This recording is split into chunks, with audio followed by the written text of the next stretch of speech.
This is Acoustic Alternatives, the podcast that is done from the studios that are best used by local musicians in the Ann Arbor, Detroit area for practicing outside of the garage. Get into the studio, get out of the garage, something like that. That's a phrase that they say around here, and it's a great place. I actually gave my guest a little quick tour of the shipping container-sized rooms back there, and I'm excited to have as my guest on Acoustic Alternatives. Glen Phillips is here. How do you do? I do well. How do you do? I'm good. I'm trying to acclimate to the cold. California boy. I am a California boy. I feel like there's a song in there, but that's wrong. So, Glen, I find out today, as I'm prepping for the studio here, that one of the co-owners of this place, Rick, is such a huge fan that in his band practices with his band, the Day Nights, he brings up Toad the Wet Sprocket every time. So I didn't know that because I don't come to their band practices. That is very flattering. So I'm sure they're excited to have you as I am. And last night, although I was unable to make it, the day before this was recorded, you were playing at the Ark, and my good friend Kylie Phillips was opening. And I was thinking about my other good friend Brad Phillips and all these great Phillipses that should record together. So many of us. We'll add Sam, Grant Lee. It'll be a mess of Phillipses. Lovers of horses. It'd be apparently. A good band. I guess that's what the name means. Lover of horses. Phillips means that? I'm hoping it's not like lover of horses, lover. Oh, but I think it's just one who loves appreciates horses. Yes. That's awkward. It's awkward, but that was the direct translation I found. In any event, mine's apparently good husband from Italian to English. Okay. That's a little tough. That's not a good husband. Isn't the worst? No, it's not. It's just pressure. Yeah, it is. It is pressure, but it's better than lifelong philanderer. Yes. Yeah. So the new album, which has been available since October something. I forget when it came out. You probably remember. There's So Much Here is the new album. The 22nd year in his solo career, he's made his newest record, and Glen has an excellent release that we're going to talk about today. Yeah. Tell me a little bit about recording this one. Well, the recording was done at Bocce Studios in Vancouver, Washington. It's just across the Columbia from Portland. And I'm trying to remember what the old label was. Apparently before West Coast Country Music moved down to Bakersfield, it was centered in Vancouver because Vancouver was where all the railroads crossed. And so this is a studio owned by my friend John Morgan Askew, and he asked me to come up. He'd been babysitting a lot of my gear for a long time, so he wanted me to come up and record with it. And come play with your toys. Yeah, come play with my toys. And so went up there, and I got together a bunch of songs from a songwriting game I've been involved in, led by Matt the Electrician. So Bob Schneider invented the game, and Matt is also in Bob's game, but he runs his own. And so there's like 20 of us, and every week Matt sends out a prompt, and we all write something using that as kind of the little piece of dust in the middle of the snowflake. And so it's always a little surprising to see what comes out of it. And a lot of these songs I just hadn't thought of since I'd written them. They kind of had served their purpose, and it was really great to kind of come back and see, number one, that I'd been writing a lot more love songs than I thought I had, and that I'd kind of stopped writing songs about, songs about my divorce or loss or depression, and that I'd turned some corner, and I only kind of, my forensic evidence of turning the corner was this collection of songs. Well, I'm glad for that. Yeah, me too. Is there one you'd like to play? Yes, I will do Sound of Drinking. All the rest, that title came in, and I was like, everybody's going to write about a bar, so I need to not write about a bar. So it was much more about the lockdown year, which was the most time I'd spent at home since my youngest daughter was born. Probably actually more time than that. I moved in with my fiance, and just got to notice little things for the first time in a long time. I love my job and my life, but it's a lot of peak experience, and I am slowly having to train myself to value I know intrinsically. I've done a lot of reading, Pema Chodron and Mary Oliver, and I've noticed that a lot of people write about noting the small things, and I'm really trying to make my own practice of it more. So that's where this goes.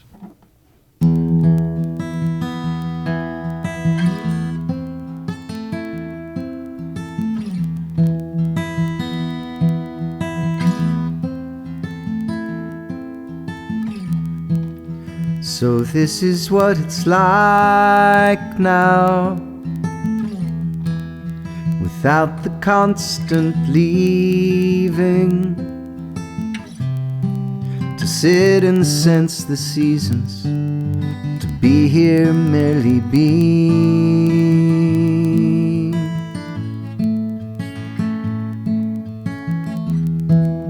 The sound of drinking water, turning of the leaves, the movement of the moon, the spaces in between,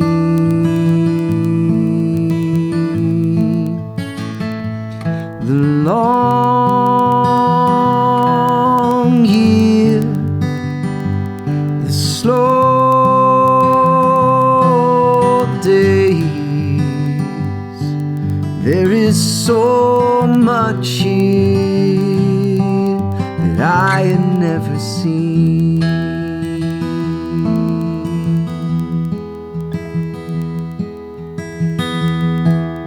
Your head upon my shoulder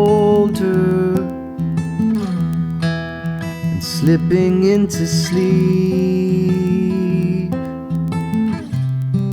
to drift within my thoughts, listen to you breathe.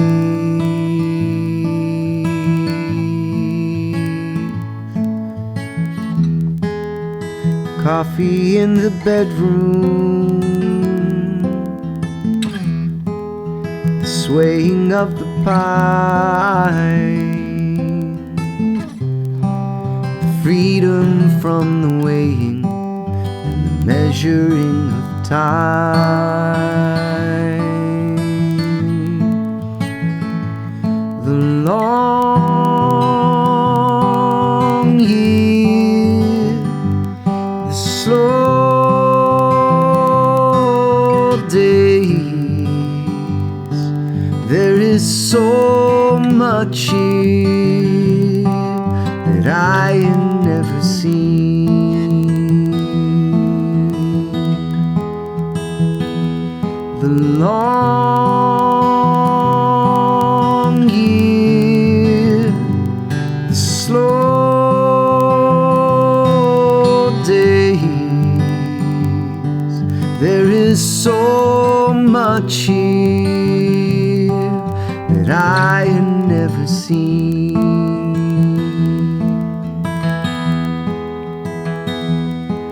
There is so much here that I had never seen.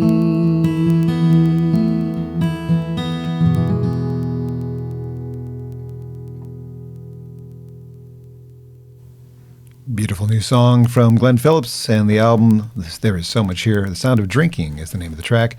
And Glenn is my guest on Acoustic Alternatives here at Grove Studios. Glenn, thank you so much again for being here today. Thank you. I know it's your day off in between shows and you could have done anything but this, but I'm grateful, quite honestly. It's an honor for me to have interviewed you more than once in my lifetime. Thank you. You're kind. Well, I was going to go curling, but it's not quite cold enough yet. It's pretty close. Yeah. 26 degrees on my drive here. Pretty cold. So I was doing a bit of research about younger Glenn, who I didn't know, and I found out that there was a love of theater in your background, which I did not know in times I've talked to you. Yeah, the band all met in high school theater. I was into acting since I was a kid, grade school, junior high, and always thought I'd end up in the arts. When I was in high school, I kind of assumed I would be, I wanted to teach high school arts and social sciences. I thought that I had a real love for the arts, but I knew I didn't have any hustle, and I knew I was probably too sensitive to withstand a career in the arts. Or with students. What? Or with students. Well, students I could handle. I can kind of handle, how can I say, when things are actually difficult or there's a real problem, I'm not a total loser. Where I get caught up is in empty space. If I have too much free time, my mind wanders and it starts to eat itself. And so the hurry up and wait nature of a career in the arts, and also you are kind of literally offering yourself up for the random judgments of others. And that can be really hard on the soul unless you have a certain kind of armor or ego. And I'm not well armored, and I probably have some ego, but it's more like, there's the inherent narcissism of depression, which is, the thought that your suffering is somehow greater than other people's. And I know that feeling, actually. Yeah, it's a trip, like how egotistical depression is, right? And everybody suffers. It's, noble truth number one. Really even trippy in the last week, just playing these shows and thinking of the audience. And there's been kind of, since I did the live casts, this amount of, kind of personal access that's larger than I've ever really had. And it's, looking into a crowd and realizing, like, okay, I know he lost his spouse a year ago.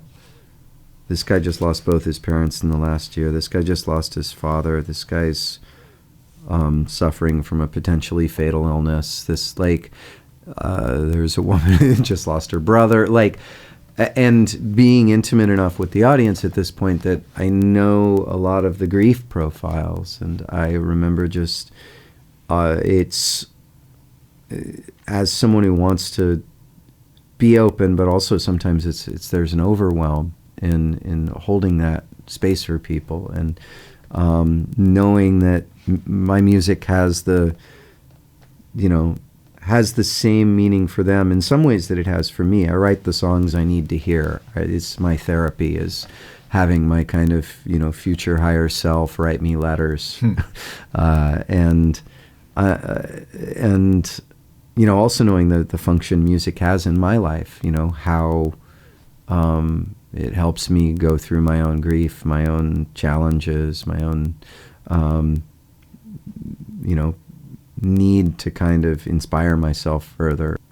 So that's hard when you're a sensitive person. That can be a lot. And so it's been really interesting to have found that kind of despite all my efforts of sabotage, I'm still a performer making art publicly. Yep. I planned on hiding in the school, but the idea of high school kids scared me far less than the idea of reviews, Interesting.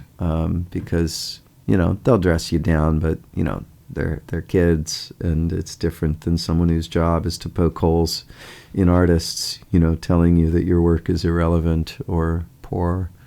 I always remember that everyone has an opinion. It doesn't have to match mine. It's an opinion, and I know. Oh, that's true. I get it. I have people that critique me too. I don't do what you do, but there's still people that say, I don't like what you do. But yeah, and some of it I find as I get older, I'm easier to write it off, and even like to point out in a good review, it's like good reviews can be just as off base as bad reviews, but it is a strange. We had talked, or I had talked earlier with you about, the thing about a performer being, that people often think performers are, soaking up all this attention when they're on stage, and that I've found that what makes me the best performer is having enough skill that I can disappear and kind of let practice and ability kind of take over and disappear into a song and kind of cease to exist for a minute. And so it's about, good performance for me is allowing myself to kind of stop existing long enough to let the song come through me. And also probably part of it is, I think if you're dealing with, these feelings of inadequacy, of facing your fear of judgment for other people by being in front of them and having to disappear into your art in order not to feel judged. And, still sometimes if somebody laughs in an inopportune time, I feel like, oh God, they just came here to make fun of me. Instead of going like, no, it's probably their birthday. They bought a ticket. They're having a nice night out. They're having a drink, yeah. But I mean, those insecurities, I think facing those insecurities in the same way. I spent a lot of time in yurts after my divorce, and there's I don't know if you've ever sat in a sweat lodge or there are all these practices that are about building resilience, spiritual practices that are arduous. And in the indigenous world, most spiritual practices are not easy. They're not simple. They take hours and they take extreme discomfort. And getting to experience, I think, practices that ask a lot of you and ask you to maintain your presence through discomfort, or just simply to willingly step into discomfort. There's a lot to be learned by that. And so, as I'd said earlier, thinking of people like free climbers, thinking of people who train for athletic events, who do things that are, stressful and unpleasant, willfully, because it shows them where their edge is and shows them their own capacity and resilience. I think the dangers of a comfort-based culture are that our resilience gets tested in times that are really vital. And I think there's something about having a practice of stepping into discomfort when the stakes are a little less that allows you to have more resilience when you need to show up for other people and when your life depends on it. Well, we learned in that beginning of that question that you met the band. Oh, theater. Yes. In theater. I went somewhere else. You did? Okay, that's okay. I was just going to ask about what, like Mamma Mia, Jersey Boys. There's musicals based on bands' outputs, and maybe because you tell your life story a lot in your songs. Jagged Little Pill is a musical now. I don't know if Toad would make a good musical. It's a lot of negative ideation. I mean, it's funny. I look back on the old songs, and there's songs like Throw It All Away or I Will Not Take These Things for Granted, All I Want.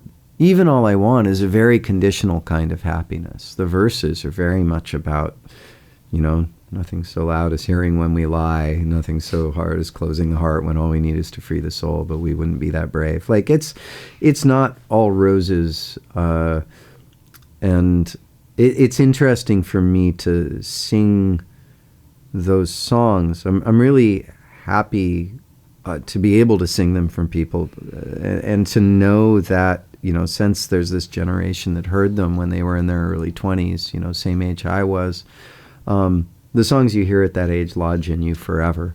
And they're this, even regardless of the lyric, I think they're this form of, this is my new theory, is that while memory tends to be negatively biased, that we remember difficult or painful things more vividly than we remember happy things. And got that from psychology. I didn't make it up. And negative bias is something we need to consciously overcome. It's a practice. It's why people do gratitude practices. It's why people do affirmations. Is because it requires more flexing of the muscle to practice gratitude. Negativity comes easily. It's why mindfulness is a practice. People talk about like the default state of the mind. Default network state actually tends to go into past and future rumination, and negative thoughts worry about the future, regret of the past.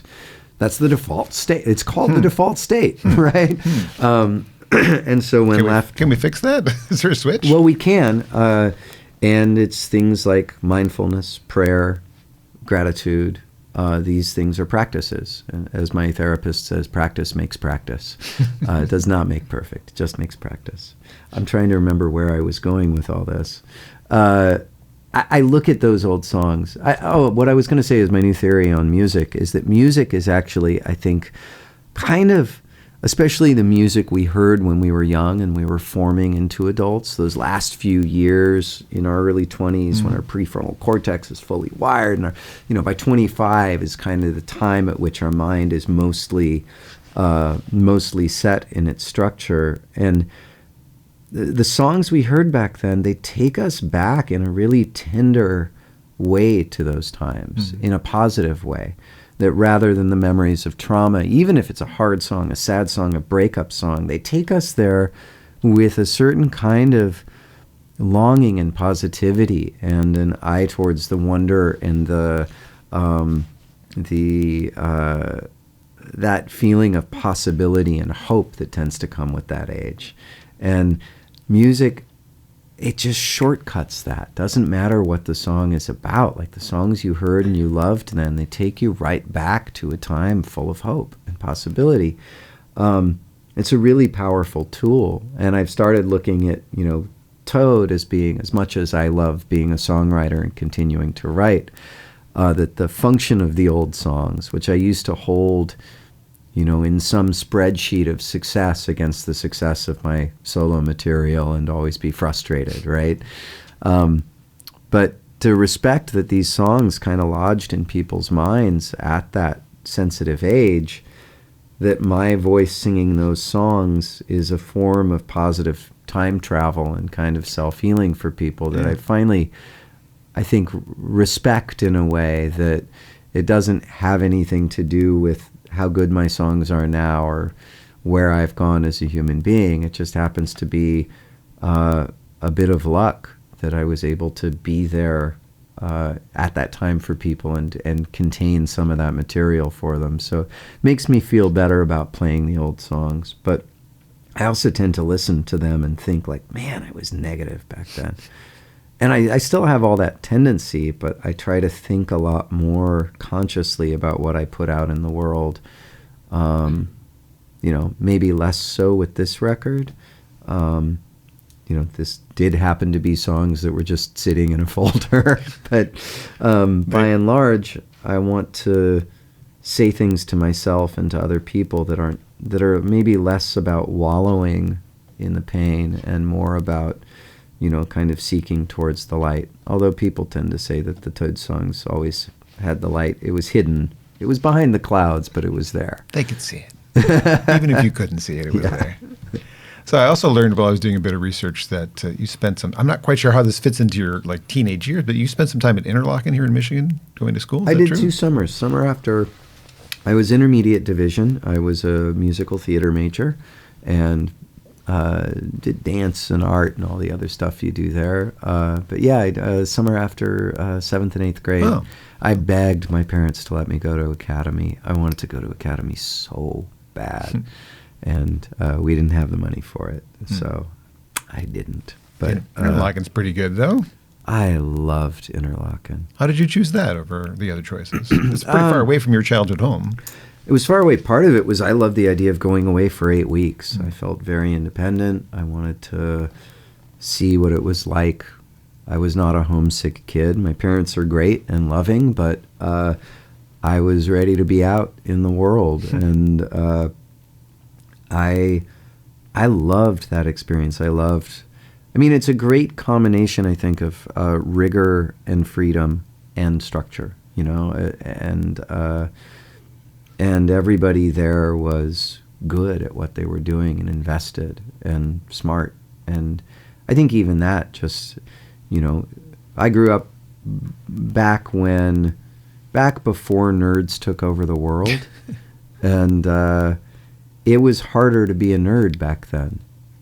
You suffered a little for it. You got made fun of and beaten up for it. And I was a smart kid up until 6th grade, and then there were other smarter kids, so I kind of remember that. But I loved getting the challenge of being at Interlochen, like that, these kids were deep involved in the arts, and they were proud of it and happy about it. That feeling of camaraderie, that wanting to make something beautiful wasn't lame. It was wonderful. Nice. And I got to go back there years later. The only time I've been back since was I did a show with Ben Folds. Ooh. I opened for him. And I should have drove for that show. It was great. They'll never have him back. Of course not, because he's got a mouth. He's got a mouth, and if you tell him to shut it, forget it. Then it's game on. And he was great. And the kids, the campers were standing on their seats cheering, and their counselors were trying to get him to sit down. And he didn't hold a single punch because he knew they were him. He was pulling out all the Gershwin references, all the classical references. He let them know that he was them and that they didn't have to be what other people said they needed to be. And I think he changed their lives with that concert. I bet. And I remember the docents coming up afterwards and saying, "I enjoyed your songs. Don't ever get dirty like him." So they haven't asked me back, but I hope they will. I would love to teach there. But man, they needed Ben. They needed him, and he just he delivered. Oh my God, it was so great He's to hilarious. see. I just kept thinking if he had played there, like when I was a kid there, like, you know, we need. I know a guy who's a song leader. He's like 84. He does, this community song leading in Port Townsend, leads grief ceremonies. Lawrence Cole, he's like 84. He's awesome. But he calls himself a permissionary.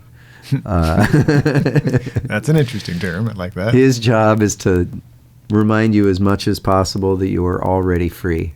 And you can be the person you are. And you don't have to ask for permission for that. And I could have used a bit more of that at that age, and I would have, if I'd seen Ben, that would have saved me years of therapy. Yeah. Well, let's pretend you're at Interlaken right now. What song are you playing to the crowd? Oh, and right. play it. Right now? Something from the new album. Something from the new album. I was segueing back into you playing a song. How's that? Yeah, I'll try that. I don't know. I haven't played this one much. I would play this one at Interlaken because it has some fancy chord changes. You got to wait for them, but this is the one I would play to be like, listen, I learned theory. So, wake your better angels from their dreaming. Let them walk the path that they've been seeking. The center of the circle, the moment of your making. Living in the layers, giving and the taking. Gather up your courage, find your wisdom. Scatter all your seeds, tend your vision. Turning of the planet, shifting of the seasons, the loving and believing. You never know the reason. Tomorrow is too late. You can feel it in your bones that everything is changing, changing.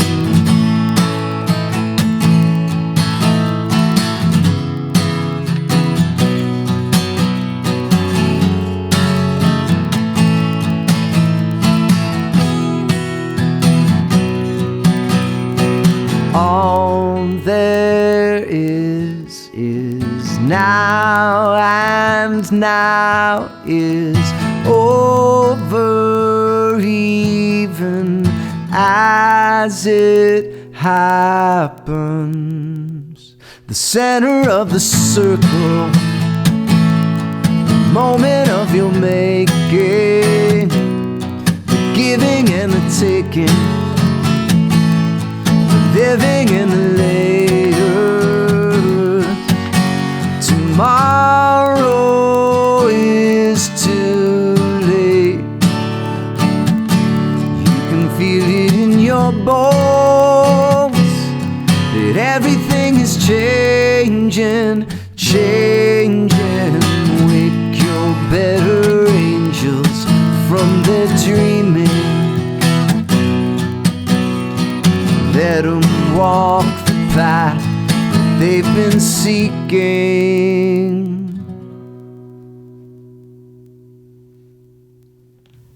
Center of the Circle, new music from Glen Phillips from the album There Is So Much Here on Acoustic Alternatives. I'm John Bomarito. Acoustic Alternatives podcast is recorded at Grove Studios in Ypsilanti. Highly encouraged as a place to check out if you're in the Detroit, Ann Arbor area and looking for a place to do a podcast, for instance, or if you're a band, even a DJ. They have rooms for DJs to come practice and blast their speakers at full volume, which happened to me once during an interview here. Oops. It can happen, but it's a really cool place in Ypsilanti, and I strongly encourage people to check it out if they get a chance. Thank you for doing that song. That's actually one of my very favorites on the record. Thank you. I wondered some lyrics wrong, but whatever. Well, shh, don't tell me. That's live. That's live. Is there a song circle inspiration with that song? Is that what Center of the Circle is? Because I know you're doing some song circles at some point. Oh, yeah. Well, and we can go into that. I mean, the title, once again, every title, it's not all the titles are the choruses of these songs, but all of these titles were from this songwriting game with Matt the Electrician. So he handed out the title Center of the Circle. And you went for it. And that's what came out. All of these songs were, surprises to me. You get the title and I think I described it before as it's like the dust in the snowflake, right? It's the nucleating agent.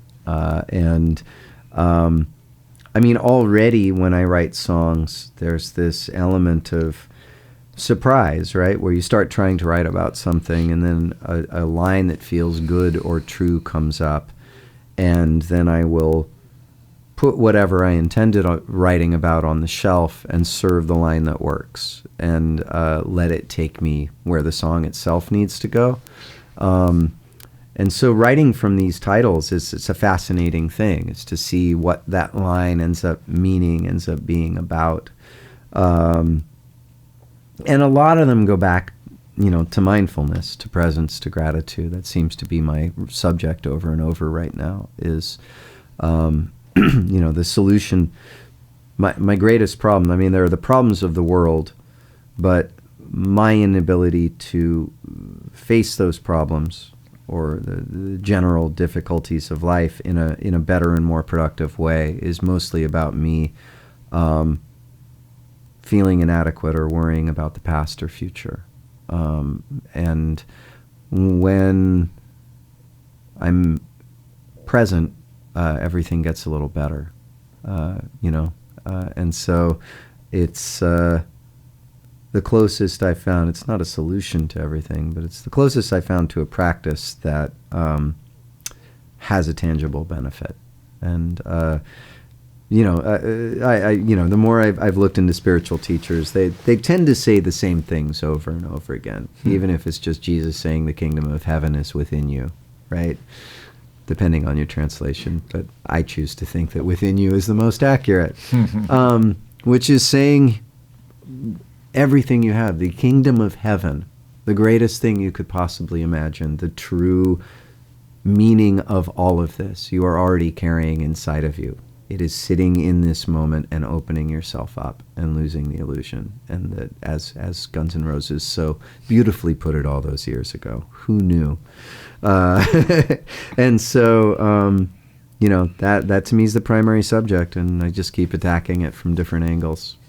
So, well done. Again, new album is excellent. So there's so much here. And in the meantime, I will say, before we go further, about community singing and singing circles. I started leading those, I guess maybe 7 years ago now, 6 years ago.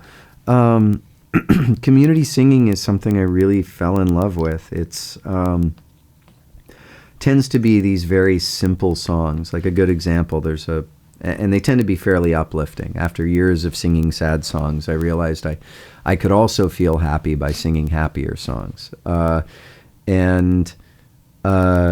Community singing is kind of, there are these songs, they're designed to be taught quickly, to have non-singers be able to sing them, and to be just complicated enough that it takes your attention and just simple enough that you can learn them quickly. So a lot of these songs will have like 3 contrapuntal parts, 3 interweaving melodies, because it's easier for non-musicians to do a counter melody than it is to do a harmony. Harmony tends to be harder to hold.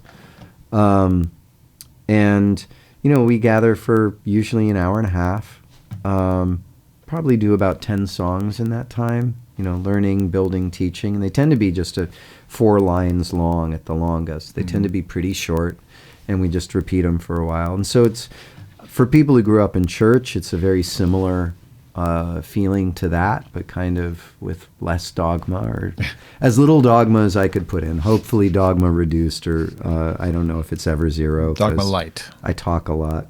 But and it allows people, it's not a performance choir. There's no performer and audience. There is a leader to hold things together and keep everybody on the beat and moving along, but it's music that is made for the sake of making music, which is, I think, how most music was made until very recently. Somebody was asking me recently how I felt about Spotify and the new, is TikTok ruining music? And I have my feelings about Spotify. They're very personal, but off mic we'll talk about yes, that. But it's, how can I say this? Like, the recording of music, I think, is the most damaging thing ever to happen to music. And I say this as a recording artist who loves being in the studio. That's why I looked at you with the dog. What? Yeah. What? But the recording of music has made it so that people feel it, professionalized music. And I don't feel bad about being a professional musician. I think there have always been people who could embody music more deeply, who did write more songs, who could sing in a compelling way and be heard. And that kind of a storyteller's always been around, and that's fine. I think that's very honorable. But what people lost with recorded music was that ability to go home, to go like, oh, what do you want to put on for, while I'm cooking dinner? What do you want to hear? It's like, well, I could play you these songs. It was something that people were compelled to learn on their own and share together. And it's something that historically has been shared, whether it's in ceremony or religious service or working or weaving or cooking or growing or whatever it was that people did. Music is at the core of every human society, and music is a birthright. Music is something shared. And to see people who are told that they don't have a good voice, so they shouldn't sing, that they're not worthy of it, that desire they have, even if it doesn't sound awesome, everyone has the right to sing and to belong and to be part of raising your voice with other people to make something that ends up being really beautiful, more beautiful than anybody could do together. And those voices combine into something so powerful. And when you see people sing for each other, not sing for an audience, not have that idea that the reason to practice is to be seen by others, right? That the reason to practice together is to sing together. And people get so high making music together. And I mean, part of the secret to being a musician, this is the best drug. There's no hangover, there's no downside. All it does is make you feel better. And to give lay people that experience, that this culture, and to some degree, the advent of recorded music has taken from their lives. We don't go to the pub and sing together anymore. We'll do, ba, ba, ba, right. Sweet Caroline or whatever. Right. But I think for the vast majority of, people, especially in America, we've lost that tie to being, and even lost that tie to understanding each other. When you harmonize with people, when you make music with them, when you sing together, it helps you to look at them in a more kindly way. And I think it's the quickest way to build community. I think it's the quickest way to build a bond. I think it's the quickest way, literally you're regulating people's breathing, heartbeats, the vagal nerve is stimulated. It's such good medicine. And like most medicines, I think we take these things that are medicines and we turn them into products and drugs. And once again, this is not telling people not to buy my record, but I still, you know, it mouths to feed, so it does, and I love what I do, and I think it's useful to people. But it's to say also, if you can find community singing or a community choir, a natural voice choir that doesn't have an audition, that says you're good as you are and your voice is worthy because of what it means when you raise it up and what you can do. And there are projects like that, powerful projects, even protest things. Sarah Lee Guthrie had a thing called the Hoping Machine for a while. There was, she would train hundreds of singers. They would bus into DC and they would learn protest songs and you know, community action songs. And she would seed these larger protests with singers who would just go into the crowd and start singing together. Easy songs for other people until you would have this phalanx of song coming down. It's a powerful thing.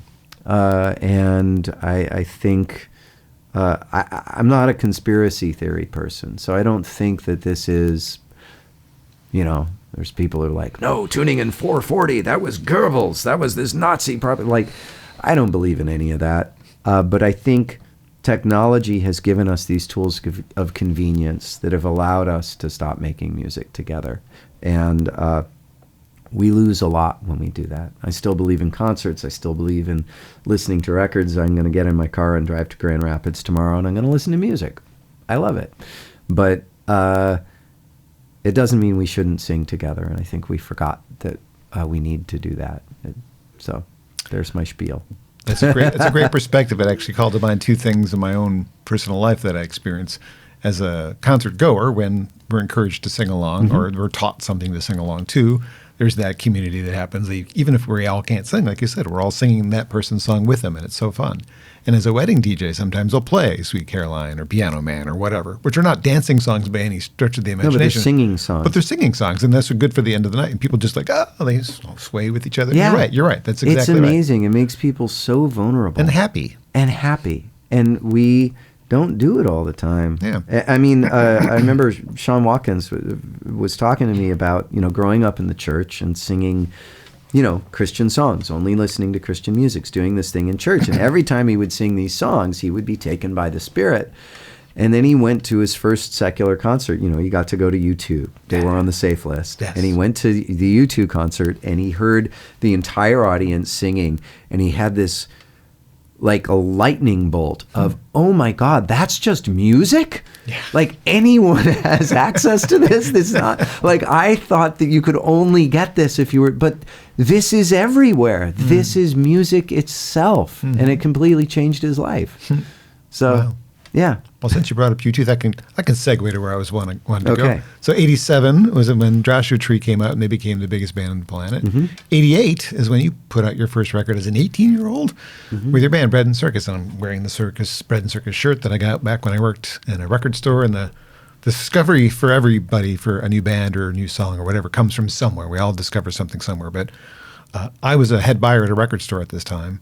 And your record label sent me a cassette with 1-minute samples of songs so I could decide how many I wanted to pre-order. And there was 60-second samples of One Little Girl, and I actually forgot what other song was on there, but 60 seconds I became a fan. And I've been a fan since 1988 because of that. I was so excited for that album to come out, like, what is this? Who are they? I didn't know who you were because you were new. And it was just that discovery moment for me. Did you have any idea what you were doing at that point in your life? Did you know what was ahead? I mean, no. I mean, that album was recorded. Our friend, we were playing around town. I mean, we were so accidental. Once again, I had planned, I didn't want to be in the spotlight. I knew I was too sensitive. I knew it would mess me up. And it kind of did. And depression. But we made that first record because our friend Brad Knack, he had a solo project and he needed a backup band for 2 songs. And so he said, hey, if you are my backup band for 2 songs, I'll pay you by letting you record 2 songs of your own live in the studio. It was this guy, Dave Vaught, called it Camp David. And it was just a tracked home in Thousand Oaks, and he had like a Flickinger console and an old Ampex 2-inch 16 track in the garage. And so we played 2 songs live, did like a take or 2 each. And we're like, wow, that was easy. If we do 8 more, we'll have a record. And so it cost $600 to do the Bread and Circus record. We went in and did 8 more songs.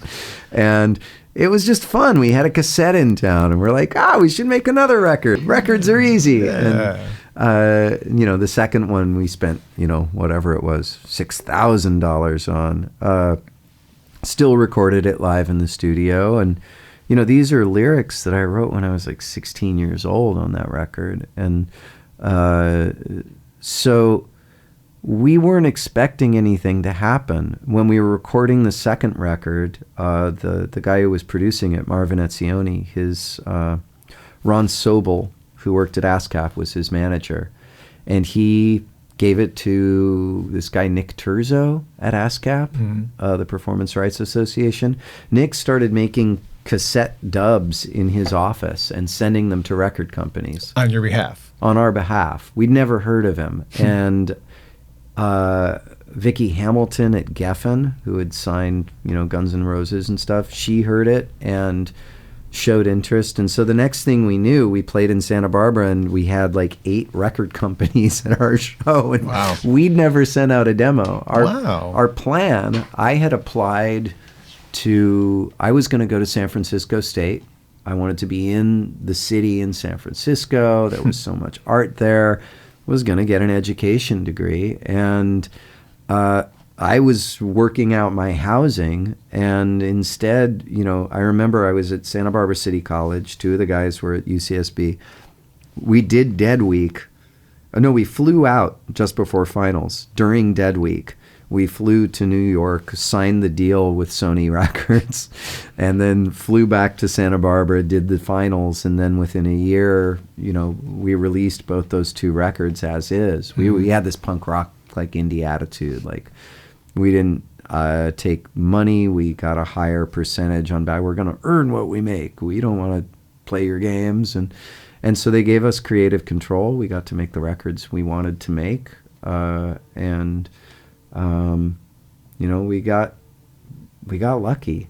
Yeah. The third one opened the door to the world, really. Yeah. Well, the third one opened the door to the world. And even then, I'm going to say luck. Like, we had our indie touring thing. We were doing okay. But All I Want was 9 months into that record. We'd already been touring for 9 months. We did more than 300 shows for the Fear record. And the company was ready to let the record go. And Tom Gibson, our product manager, basically pushed for one more single. Said, let's just see what happens. And we put out All I Want, and that one happened to hit. But even that time, that was kind of just post-deregulation and pre-Clear Channel, right? So there was this moment where radio was extremely local, extremely reactive, where college music was like breaking through, and there was this, they weren't calling it alternative radio, it's like, is it postmodern or post-pop or post-punk? And there's this group of bands, making really diverse music, but, when we put that single out, we were getting played on, 4 or 5 different formats. There was a time of great freedom in radio, and we really benefited from that. So as much as it was hard work and making music that people liked, we also, despite my sabotage, and I know Donnie Einer, who ran Columbia, could never understand why I didn't want to be famous. Like, I was very ambivalent about the experience. I was conflicted from the very beginning. And, he's used to bands who want nothing more, but like, we didn't even get signed on purpose. We were just like caught up by this wave. And so it wouldn't have happened in another time. I would have figured out a way to sabotage it. And despite all my best efforts to ruin everything, we managed to break through. I paid for it later. Yeah. But Well, I've had the pleasure of seeing the band live quite a few times over the years. In fact, I brought you on stage at the Ark at least once, wearing this shirt once, and I can't remember if it was Dean or somebody in the band basically wanted my shirt. Like, Yeah. you need to give me that shirt, because it has the lyrics on the back, which apparently is rare. The Know Me shirt. Lyric, yeah. Yep. So, I don't know how rare that is, but... No, that was rare. I mean, seeing that shirt in that condition, he's wearing the Toad the Wet Sprocket Bread and Circus, our first album, with a painting taken from, I think it's E-Clowns. It's a Fellini movie. It's a still out of a Fellini movie, but our friend Brad, who took us into the studio, made the painting. And so it's a rare shirt in such good condition. I'm sure if you ever wanted a couple $100 for it, you could get it. I want to hold on to it because it means something to me. It's where I discovered you, so it's meaningful. I know that most fans don't come to hear records when they come to a Toad or even a solo Glen show before Fear, but do you ever play songs from the first two records anymore? Now and then. I mean, for me, those first two records are kind of like, I'm trying to remember the name of the photographer who did all like the naked portraits of her children. She did these black and white naked portraits of her children. They're really lovely, but she has one that's of her son, and it's like the last time Caden let me shoot him nude. Yeah. You know. But there's this element of those records that it's like, it's me naked at 16 and 17. It's not you anymore. And it's The boy's not grown me up. anymore, and there's something... I understand that the honest flaws of those records are what make them beloved to people. Does that make sense? Yeah, endearing. It's an endearing record. It's endearing. just honest. They're very honest not records. perfect. I'm singing this weird, like almost fake English accent. I didn't know who I was. I was trying to be profound, but the lyrics some of them are really cringy. Like, it's a mixed bag, but I get that the authenticity of it was what made it special. It's just really hard to listen to oneself being super authentic at that age. Well, it's many years later. You sound like a different songwriter. Actually, I recently revisited Covered in Roses from that record just because I haven't heard it in forever. Oh, yeah. And it's like the vocals are very different than the man sitting in front of me, because you were a boy. Yeah, I sing a full register down now. He does. He also has a new record called There Is So Much Here, and I think it's a good time to take a break and hear another song, if you don't mind. Yeah. Maybe play something from the distant past or the Whatever you want. near future, You or play something whatever. that You've got the somebody else guitar. wrote. You know what? I've been enjoying this song, so we're going to do this. Or well, I'll just ask, would you rather hear Peter Gabriel or what's the other one I've been playing recently? Or Paul Williams? I would like both technically, but I think because the podcast doesn't pay royalties, I don't know that I should play one of mine? I think you should play one of yours. Ha-ha. As much as I would love to hear you do one. I understand the legal necessity. I have to think about whether I get in trouble for that. So I don't got it. I don't want to do that. No, you got it. I would love to hear either of those. Well, let's play the song that started it all. Nothing so loud, searing when we lie. Truth is not kind. You've said neither am I. Yeah, outside so soft, saying everything.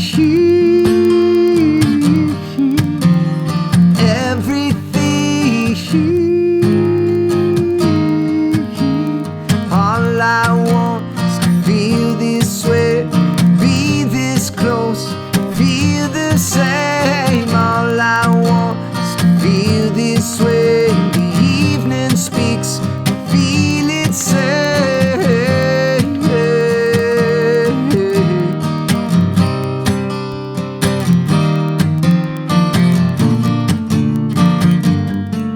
Nothing so cold as closing apart, and all we need is to free the soul. We wouldn't be that brave, I know. Yeah, outside so soft, confessing everything.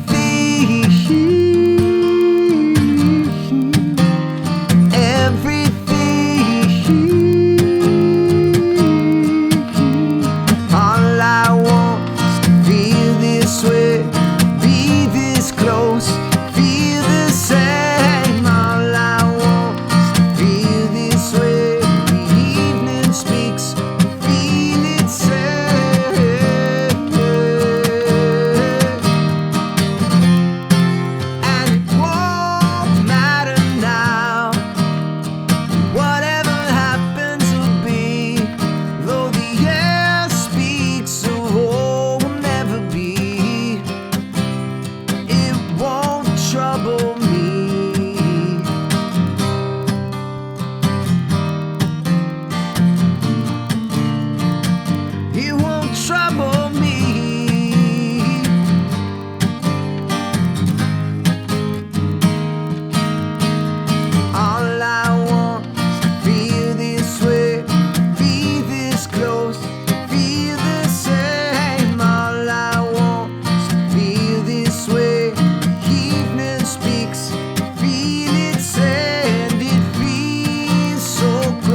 I want to clap, but that would be weird.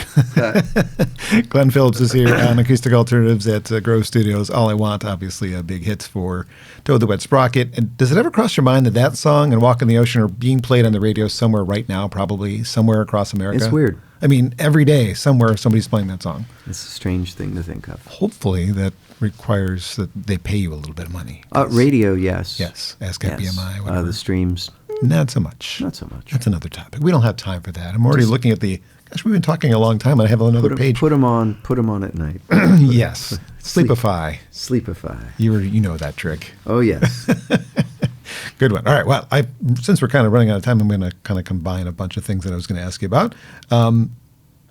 The solo material versus the band material, I noticed that it's kind of almost like an even balance of how many solo albums and how many band albums have come out, although it depends on how you count the EPs. But there was one I didn't know existed, the Tornillo? Tornillo. It turned into something else. So what happened to the original? It's a story I never asked you about. Yeah, I had a bunch of songs. I went down to Texas to record with David Garza. He produced that record. Okay. Amazing musician. He's a wonderful guy, phenomenal musician. We were kind of in different modes and places. It wasn't like the record I expected. I was in a really deep depression at the time. And I just came back and I realized I didn't want to put it out. It wasn't the right record. And I made another record that I have like mixed feelings about. I loved Winter Pays for Summer. I worked with John Fields. He's a great producer, and it was much more kind of slick pop record. And probably somewhere in between those records is where I might have wanted to exist. A little less polished, but also not so rough. But it was a group of songs I really believed in, and so and at that time too, I mean, I had once again 3 kids. I did want to be a little more ambitious, if not for my own ego, just to be like, Toad wasn't together. It's like, can I ever tour with a band? Can I do this thing? Can I continue to support my family, or do I have to figure out how to start from scratch? And so, and Tornillo wasn't the right record for that. But a lot of those songs ended up on the next record, and re-recorded it or same? Re-recorded. Okay. Oh yeah. I never heard it, so I don't know. It's the one thing I don't own from you. Yeah, it's a cool record, and I mean, the band was amazing. It was David, who's a fantastic musician, and Jen Condos and Jay Bellaros. We recorded it down at Sonic Ranch in Tornillo, Texas, right on the border. But my headspace, I think it just comes through on the record. It's so I put it out eventually just because I figured people could hear it. There's a few songs that they wouldn't know on it, and it's not a bad record. It wasn't the record I needed at the time, and I'll listen to it someday. Tell me what you think. I'll have to track it down first. I put out a lot of records, basically, like, there was a period where, I mean, this is the thing, and it's another reason why I didn't think I'd be a performer, and especially I've had so many years without management. I often finish a song and never play it again. Like, the writing is kind of the thing for me. I like performing, but I'll write a song, and good songs where it's like, oh, it fulfilled its function. It's done. Okay. Why do you need to play it? You wrote it. That's the important thing. And so they just sit there, and I've put out, I mean, I have a project called Plover that I did with Nielsen Hubbard and Garrison Starr. That's an EP. There's a band, I did a record with my friend John Askew, who recorded this record called Remote Tree Children. That's an intensely nerdy, weird record. Did that actually come out? I thought it read. I think it's on, I think you can get it on, the streaming services now. Which I don't use, but okay. I mean, I didn't have a record deal. There's nobody to put them out, so I just flick them out on, CD Baby or whatever, and didn't have money for a, publicist or anything. So I kept making these records that were just kind of, have one called Options, that's, B-sides, demos, random things. So I've done these projects that nobody knows about because I just did them and kept moving on, and then I go back on tour with Toad and do my thing. And it's, it's a pretty old house, but there are a few rooms that have holes in the ceiling. Well, there were some of the collaborations that did come out. There's the stuff with Sean and Sarah with Chris Thiele as well. There's the Works Progress Administration Project, Flapping, which I didn't know about until recently. Singing with Vienna Ting on Landsailor, which was very beautiful. Oh, yeah, I love her. I love her as well. I'm so glad she's touring again. I'm going to see her next month here in Ann Arbor. Can't wait. Is there somebody you haven't collaborated with that you'd like to do one of those kind of projects with? Oh, lots of people. I mean, not worth dreaming about right now. I don't know. I mean, hey, I'll take whoever. But no, there are a lot of collaborations I'd like to do. I mean, there's just a lot of ideas I'd like to do on my own even. And I'm actually really excited right now about Toad. Toad feels like a band for the first time in a long time, and there's a camaraderie there. Our last album starting now, I kind of regret not forcing the issue more as far as songwriting goes.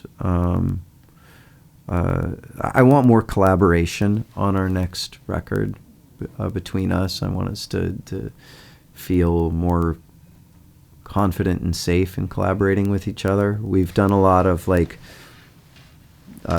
distance writing together. Okay. And it doesn't need to be the whole album, but I really want to get us together, the three of us working together more, because we haven't. And it's not making good use of the resource of talent that we have.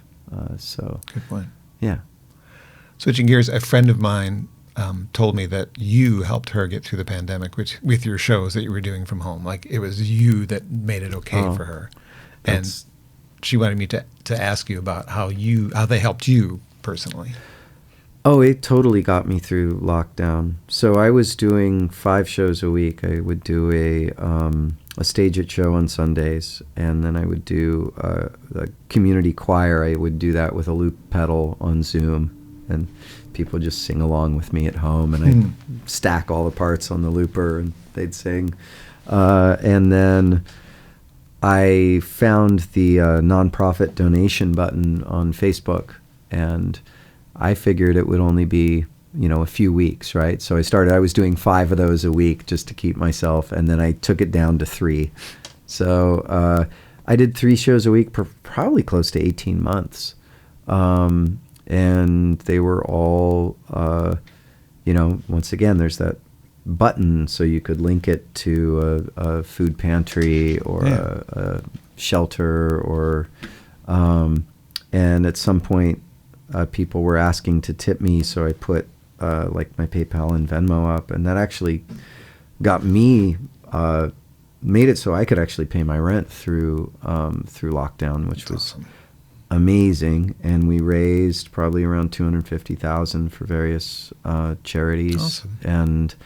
And this community kind of created itself in the chats of people who would show up because, we're all in there. What are you going to do tonight? Let's see what Glen's doing. And so this really beautiful community started to arise of people checking in on each other, asking how they were doing, sharing their... And so a lot of it, I think part of what worked about it is I was showing up 3 times a week, and sometimes I'd have a lot of hope, and sometimes I'd be desolate. And I think people got to have this mirror of my coming in as I was, and, knowing that their ups and downs were okay, because they could see my ups and downs. Yeah. And of having this community to talk to each other. And it was great for me. I played more guitar than I've ever played. I learned more songs. I was writing a ton. It was great. I was also working on the Toad record from home. So it kept me from disappearing into myself, which would have come at a very high cost. So I credit those live casts with me not going totally off the deep end during lockdown. And I think just having that regularity, that check-in, there's something about it doesn't ask a ton of you. but there's something about having people to answer to, wanting to see how people are, knowing other people are having troubles, checking in on them and giving them support. And that community aspect just really, I think, meant a lot to people, even people who weren't, commenting heavily or whatever, just to have something regular to check into. And it's been amazing going on tour now and seeing all these people, at the shows, showing up with the friends they made on the live casts. It's been really beautiful. I think we got a couple of marriages out of it. Nice. It's so, I don't know. And I liked for myself getting to do it as kind of an experience, or an experiment of not trying to be strategic about it. I had friends who, of course did well doing things like Stage It or paid shows and the thing, I was doing the Stage It thing as well, but what really fascinated me was just having something that was open. There wasn't a price tag on it. If you were struggling, you could see every show and you could be part of it, and there's no limitation put on you. And if you had extra at the time and you wanted to give to the nonprofits, or if you wanted to tip me, it was just kind of an open book. There was not a price tag. There was not a minimum anything. And it made me really happy to see that kind of anarchistic attitude worked for everybody.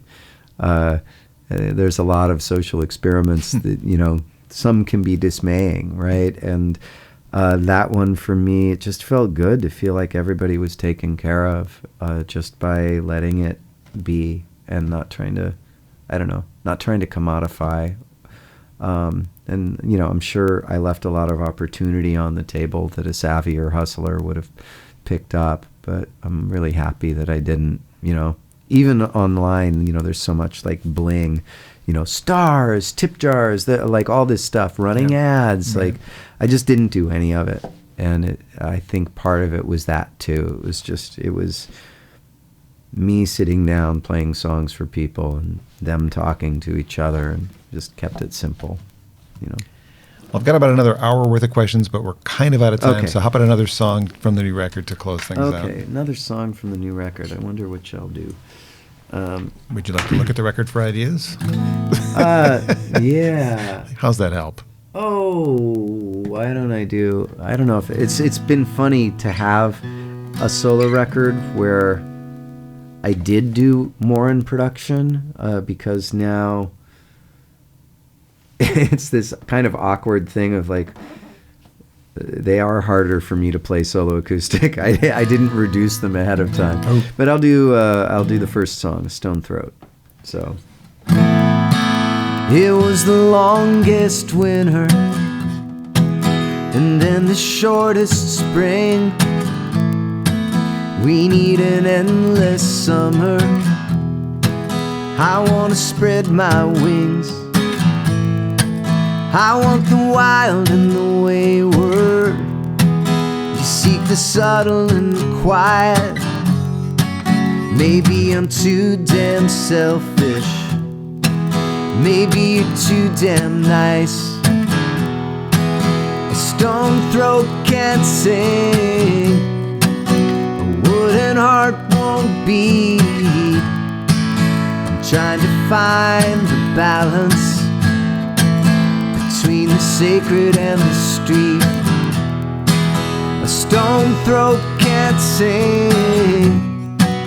A wooden heart won't beat. I'm gonna meet you in the middle, between the wanting and the need.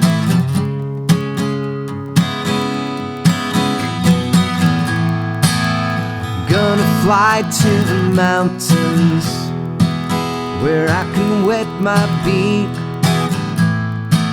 in the clear, cool waters of Texas Creek. I want to take you with me. I want you by my side. feeling everything at once, and having nothing to hide.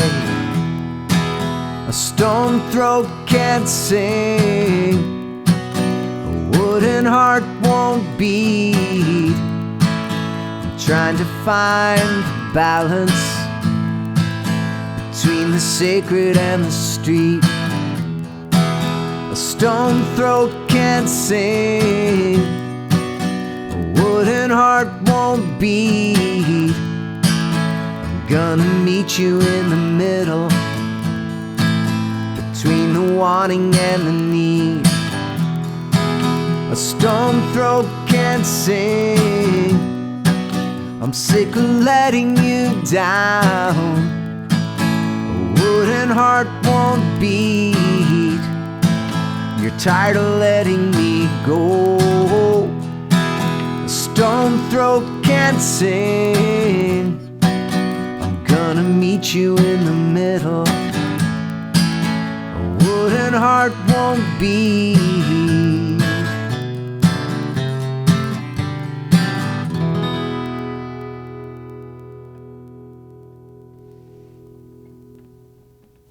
It works that way. I love it. Stone throat. Good. you were hesitant. I cut out the instrumental parts. There's this whole